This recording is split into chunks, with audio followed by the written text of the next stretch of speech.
नमस्कार, मैं हूं राजीव कुमार और इस वक्त हम आजमगढ़ में हैं और आजमगढ़ के सांसद धर्मेंद्र यादव जी हैं। धर्मेंद्र जी काफ़ी सोशल मीडिया से लेके मीडिया के स्ट्रीम में आप रहे, जिस तरीके से प्रोटेस्ट चल रहा था और उसमें आप जाके और सहयोगी थे। पहले तो इस सारी प्रक्रियाओं पे आपका क्या कहना है, पहले ये देखिए, मैं सबसे पहले बधाई दूंगा नौजवानों को, उनकी हिम्मत, बहादुरी, उनके धैर्य, आमरण अनशन की उनकी क्षमता को, कि उसकी वजह से सरकार को झुकना पड़ा और शिक्षा मंत्री का इस्तीफा लेना पड़ा। लेकिन सवाल केवल इस्तीफे तक का ही नहीं था, जो छात्रों की कई मांगें थी जिसको सरकार ने प्रेस कॉन्फ्रेंस के माध्यम से माना भी, लेकिन बाद में सरकार पलट गई। सरकार ने कहा इस आंदोलन में किसी भी छात्र के ऊपर कोई भी मुकदमा या आगे कोई कार्रवाई नहीं होगी। लेकिन अब सरकार पलट के नौजवानों को चिन्हित कर करके मुकदमे कर रही है। तो हम नौजवानों से यही कहेंगे कि बीजेपी की सरकार ये वादा खिलाफी सरकार है, इसके ऊपर कभी भी किसी तरह का विश्वास करने की जरूरत नहीं है, क्योंकि चुनाव के दौरान किए हुए एक भी वादे को बीजेपी ने जनता के बीच नहीं निभाया।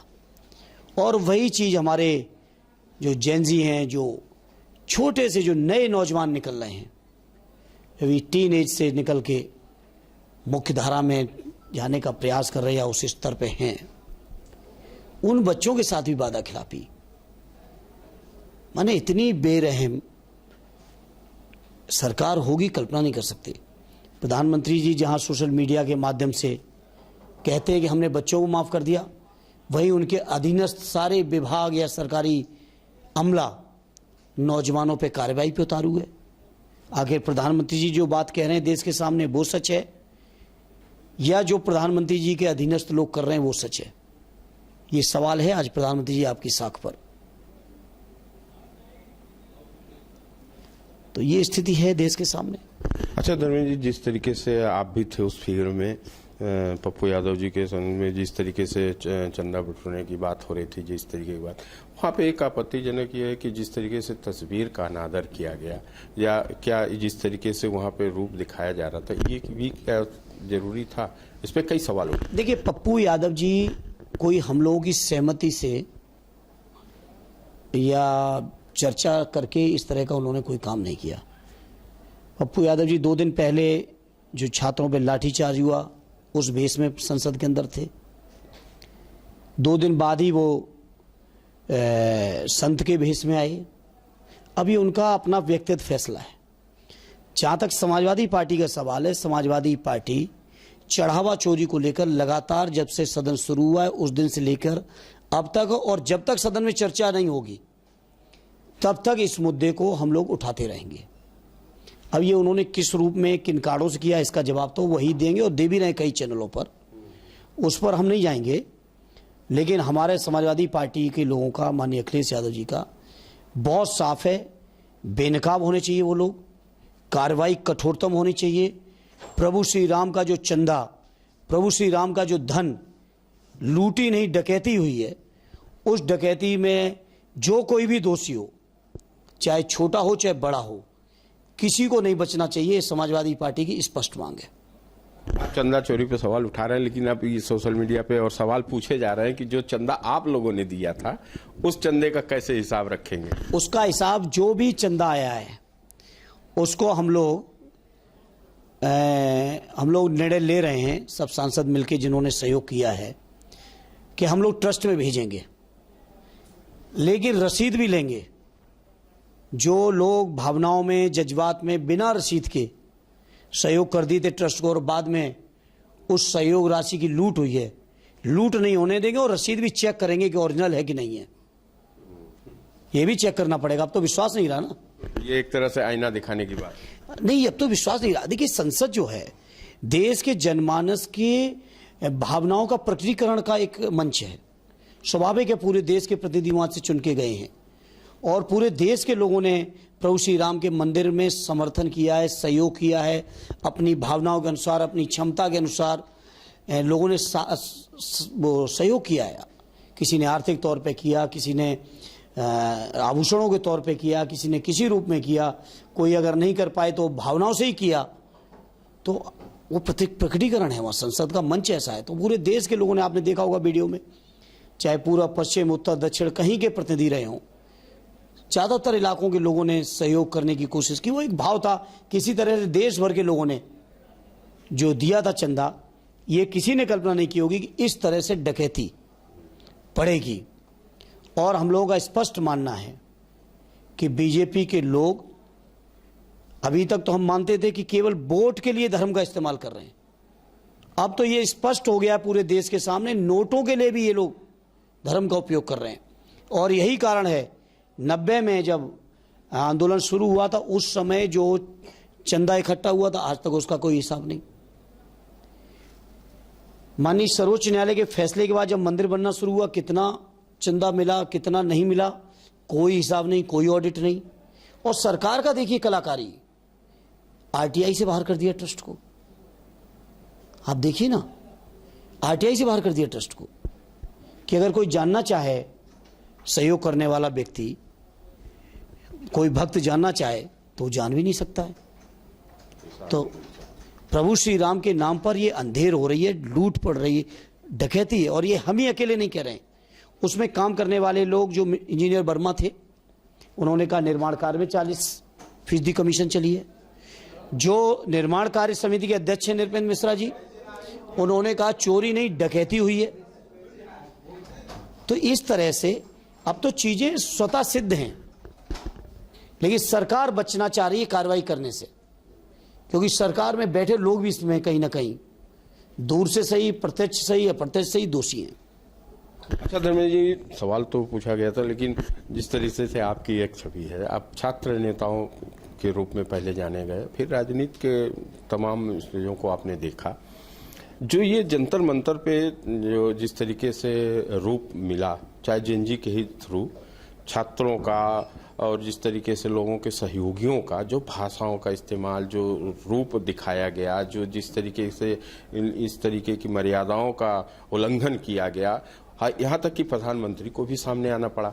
तो ऐसे चीजों का आप तो अभ्यस्त रहे, बहुत से ऐसे बड़े धरने प्रदर्शन देखे आपने, लेकिन जो इस तरीके की चीजें आई, उस पर आप क्या कहना चाहिए? देखिए, प्रधानमंत्री जी को अभी उन नौजवानों का, जिनमें हो सकता कुछ नौजवान बालिग भी न हुए हों, ये बात प्रधानमंत्री जी ने भी अपने भाषण में कही, भाषा दिख रही है। संसद की पटल पर खुलेआम उनकी सांसदों द्वारा, पिछली लोकसभा में एक विधुड़ी सांसद हुआ करते थे, सरेआम हमारे मुसलमान भाइयों के लिए क्या शब्द इस्तेमाल किए। अभी की बात है, अभी जब नीट की परीक्षा पर चर्चा हो रही थी, तो बीजेपी के सांसद निशिकांत दुबे ने देश के स्वतंत्रता सेनानी, देश के प्रथम प्रधानमंत्री पंडित नेहरू जी के बारे में जो बात कही, हम तो आपसे रिपीट भी नहीं कर सकते। और संसद की पटल पे कही, माइक ऑन था, रिकॉर्ड में गई, और उस पर खेद भी व्यक्त नहीं किया गया। तो प्रधानमंत्री जी से कहूंगा कि कम से कम जो उनके अपने लोग हैं, उन पर काबू करें। अभी आप संसद की चर्चा सुनिएगा, अभी आप चर्चा सुनिएगा। आप सोचिए, नीट की चर्चा, अभी जो बिल पास हो रहा था, उस पर चर्चा के दौरान निशिकांत दुबे ने पंडित नेहरू जी के बारे में क्या कहा? क्या माननीय प्रधानमंत्री जी जवाब देंगे इसका? क्या प्रधानमंत्री जी इतने असहाय हैं कि निशिकांत दुबे जैसे लोग को ऊपर कार्रवाई नहीं कर पा रहे हैं, विधुड़ी जैसे लोगों पर कार्रवाई नहीं कर पा रहे हैं, और उसके बाद बच्चों को दोष दे रहे हैं, जिन बच्चों के कपड़े फाड़े गए, बेटियों के, हम लोगों ने अपनी आंखों से देखा, बेटियों ने अपने फटे हुए कपड़े दिखाए संसद मार्ग थाने में, जहां लड़ी डिंपल जी सबकी मदद कर रही थी। कैसे कैसे लोग हैं भारतीय जनता पार्टी के लोग, पप्पू यादव के मुद्दे को इतना बड़ा मुद्दा बनाने का प्रयास कर रहे हैं। आखिर उनके राष्ट्रीय अध्यक्ष नितिन नवीन के लखनऊ आगमन के समय महाबली प्रभु श्री हनुमान जी को किस तरह से स्वागत में नचाया गया, वहां पर उस पर कोई खेद व्यक्त नहीं करेगी बीजेपी। वहां सनातन का अपमान नहीं हुआ बीजेपी के द्वारा, ये बीजेपी के लोगों से मैं कहूंगा, अब लोग जागरूक हैं, गुमराह अब नहीं होंगे। इसलिए आप जहां मर्यादाओं का पाठ पढ़ाने का प्रयास कर रहे हैं, उससे पहले खुद मर्यादित आचरण करें, और विशेषकर वो लोग जिम्मेदार पदों पर बैठे लोग। भाजपा के राष्ट्रीय अध्यक्ष हनुमान जी का अपमान करेंगे, निशिकांत दुबे पंडित नेहरू का अपमान करेंगे, आपके विधुड़ी हमारे मुसलमान भाइयों का अपमान करेंगे सरेआम संसद के अंदर, और कोई कार्रवाई नहीं होगी, रिकॉर्ड से भी नहीं काटा जाएगा।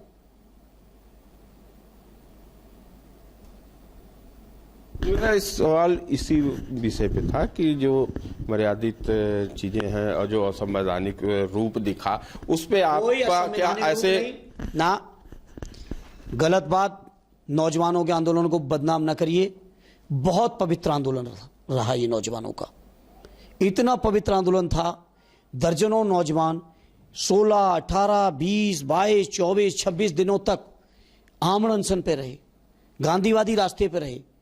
सोनम वांगचुक जैसे पर्यावरणविद, वैज्ञानिक, जिन्होंने लद्दाख को परिवर्तित करने का काम किया, वो लोग 22 दिन तक आमरण अनशन पे थे।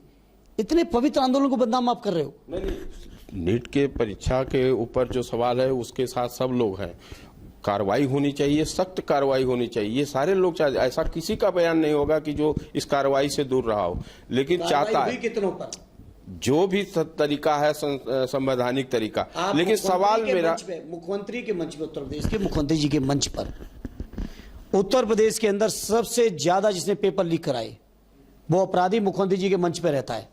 कहां गया मुख्यमंत्री जी का बुलडोजर? मुख्यमंत्री जी ने बयान दिया था अयोध्या में जाके कि 15 दिन के अंदर दूध का दूध, पानी का पानी करेंगे। आज 15 दिन नहीं, आज लगभग 55 दिन पार कर चुके हैं। बताएं उत्तर प्रदेश के मुख्यमंत्री जी, आखिर अयोध्या के प्रभु श्री राम के मंदिर के चंदा चोरी, चढ़ावा चोरी में कौन कौन दोषी हैं? उन दोषियों पे कितनी कार्रवाई हुई? केवल झूठे बयान देकर, झूठी आप एजेंसी गठित करके कि हमने एसआईटी बना दी, और ये झूठे करके अगर आप मुद्दे को डाइल्यूट करना चाहते हो, तब देश के लोग बहुत जागरूक हैं। अभी मुद्दा डाइल्यूट होने नहीं जा रहा है। राष्ट्रीय अध्यक्ष जी से भी हमारी बात हुई थी यहीं आजमगढ़ में, तो उन्होंने टुन्नू यादव की जो बातें आई कि उनसे 1000 बातें हुई, 900 बार बातें हुई, उन्होंने तो साफ कर दिया कि भाई हम तो जानते ही नहीं, न मेरा कोई सब। नहीं, वो तो सच है, वो तो सच है। और इस बात को हमारे अयोध्या के नेता पवन पांडे जी ने एक चैनल पे कहा भी था, और आप ही के चैनल पे कहा था कि अगर बीजेपी के लोग ये साबित कर दें तो हम राजनीति छोड़ देंगे। क्यों नहीं बीजेपी का कोई नेता आगे बढ़ा है? और हम मुख्यमंत्री जी से कह रहे हैं, उत्तर प्रदेश के मुख्यमंत्री जी से, अगर वो साबित कर दें कि आदरणीय अखिलेश यादव जी की टुन्नू यादव से बात एक बार भी हुई है तो मैं राजनीति छोड़ दूंगा, और न साबित कर पाए तो उत्तर प्रदेश के मुख्यमंत्री छोड़ दें। बड़ा चैलेंज आपने दिया। नहीं, मैं चैलेंज इसलिए कि हमें अपने नेता के एक एक चीज का पता है कि हमारे नेता कितने पाक साफ है। कभी उनसे कोई गलत व्यक्ति बात करने की छोड़िए, कभी उनके सामने नहीं आ सकता है, किसी की हिम्मत नहीं है। हमारे नेता किसी गलत चीज को कभी न स्वीकार किए, न करेंगे, न किसी गलत आदमी को बर्दाश्त किए, न करेंगे। ये विश्वास है मैं अपने नेता पर। इसलिए मैं चुनौती दे रहा हूं भाजपा का, जिस नेता को, जो अपने को जिम्मेदार नेता समझता हो, वो आए मैदान में सामने बात करे। सवाल मेरा वही था जो नीट परीक्षा को लेके था, उस पे जो छात्रों की गुस्सा थी और उसके समर्थक में तो उनके परिवार के लोग थे, और सारे लोग एक तरह से नीट के इस कार्रवाई पे नाराजगी थी। उनके साथ सहयोगी लोग, जो गैर राजनीतिक लोग, राजनीतिक लोग जुड़े थे। मेरा सवाल उनसे था कि जो जिस तरीके के मामले को क्या था और क्या बनाया गया, इस तरीके की चीजें पुनरावृत्ति न हो, उस पर आप क्या? कहीं कोई पुनरावृत्ति नहीं। आप 20 तारीख से पहले आप सोचिए, एक भी आंदोलन के अंदर कोई भी बात आई हो, 20 को चूंकि आपने देखा नहीं और आपके चैनल को जंतर मंतर तक जाने भी नहीं दिया गया। नौजवानों में आक्रोश था, आपके चैनल पर भी विश्वास कम था, मैं राजीव जी एकदम स्पष्ट कहूंगा। और जिन लोगों ने वहां के दृश्य देखे हैं, बच्चों को पिटते हुए देखा, उनके फूटे हुए सर देखे, उनके फटे हुए कपड़े देखे, उनके रोते बिलखते चेहरे देखे, वो समझ सकते हैं बच्चों के दिल में क्या दर्द था। जो देख ही नहीं रहे थे या देखना ही नहीं चाहते थे, उनके बारे में उनसे क्या कहा जाए। हम लोगों ने अपनी आंखों से देखा है। हालांकि डिम्पल जी ने, उनके सामने जितने भी नौजवान या युवतियां पिट के आए, लोग अन्याय अत्याचार का शिकार होके आए, उनको संबल दिया, उनका साथ दिया, उनको भरोसा दिया। हम लोगों ने अपनी आंखों से देखा है। जो लोग देखे नहीं तो क्या बात करें। और उन लोगों के भी परिवार के बच्चे अब उनके कंट्रोल में नहीं है।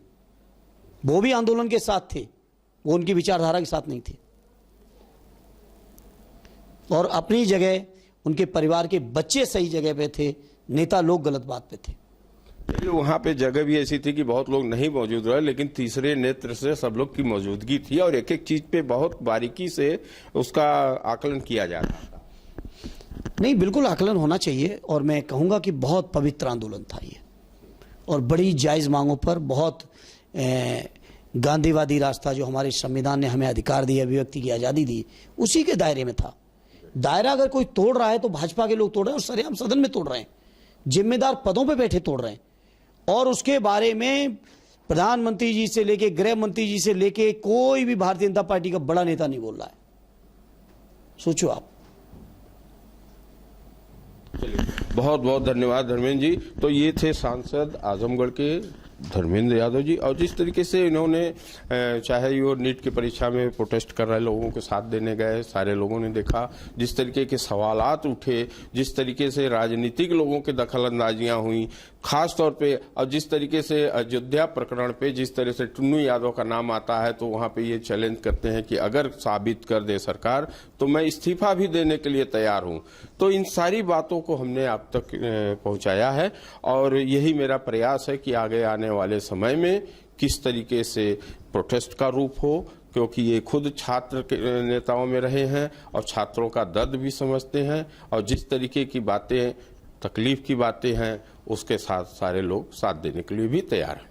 राजीव कुमार, आजमगढ़। जैसे कि मैं सो रहा हूँ तो पिताजी को जगाना है मुझे, तो वो डायरेक्ट उठाने के बजाय, और हिंसा की परंपरा मेरे यहाँ नहीं थी सौभाग्य से, तो वो क्या करते थे कि उस कमरे में आ जाएंगे या बाहर से गुजरेंगे और चौपाई बोलेंगे, प्रात काल उठ गए रघुनाथा,